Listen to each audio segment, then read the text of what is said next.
The arena was electric, the crowd buzzing, every seat trembling with anticipation. Under the blinding floodlights, two men walked toward destiny. On one side, Jack Catterall, the silent assassin from England, eyes locked, face expressionless, his gloves gleaming crimson under the spotlight. On the other, Regis Prograis, the ruthless predator from the USA, known for his explosive power and savage precision. Both fighters had tasted pain, both had been through wars before, but tonight was different. Tonight everything was on the line: reputation, pride, and legacy. As the bell was seconds away, tension filled the air. The commentators whispered, "We might be witnessing something special tonight." The fighters' eyes met. No words, just a silent promise. Only one of us walks out victorious. Catterall's team murmured tactics in the corner, his coach reminding him of patience, control the rhythm, own the ring. Prograis' corner was fire and aggression. Break him early, don't let him breathe. When the bell finally rang, the sound sliced through the noise like lightning, and the storm began. Prograis charged forward, testing with a stiff jab, Catterall responding with sharp counters, neither giving an inch. Every punch carried bad intentions. The crowd was already on its feet. They knew this wasn't going to be just a fight. It was going to be a war of wills.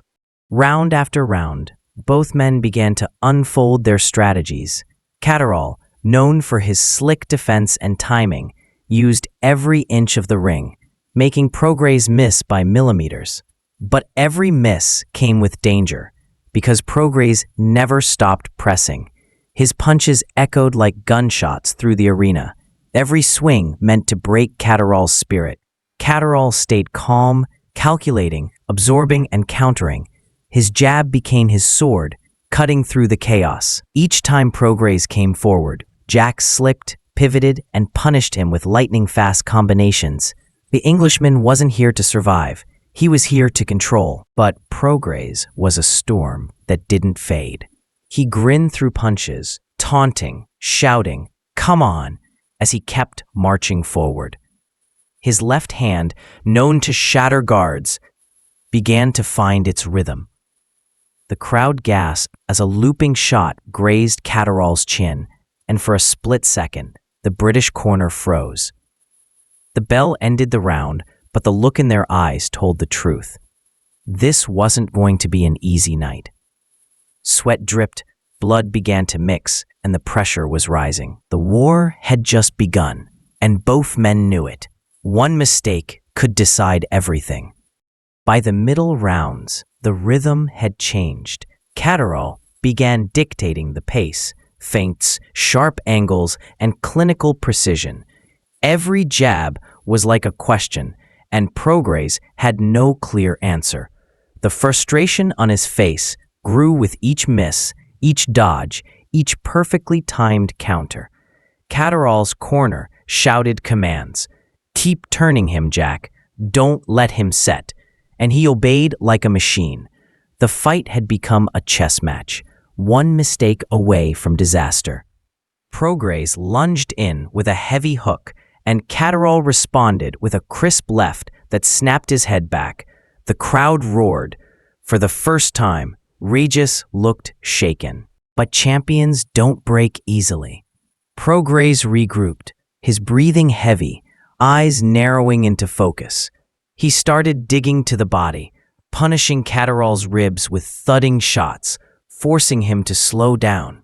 The momentum shifted once more. The commentators' voices trembled. This is a war of attrition.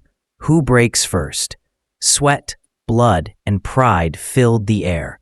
Catterall's gloves glistened red, Prograis' eyes burning with vengeance. Round after round, they traded fire.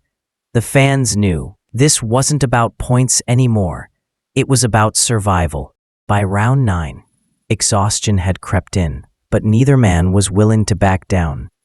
Every punch now was thrown from the soul, not the shoulder. Catterall landed a clean left. Prograis answered with a brutal uppercut. The sound echoed like thunder. The crowd erupted.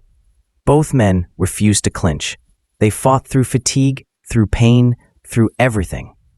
Regis snarled, his mouth bleeding, eyes wide. "You can't stop me," he shouted mid-fight. Jack didn't reply. His focus was ice cold.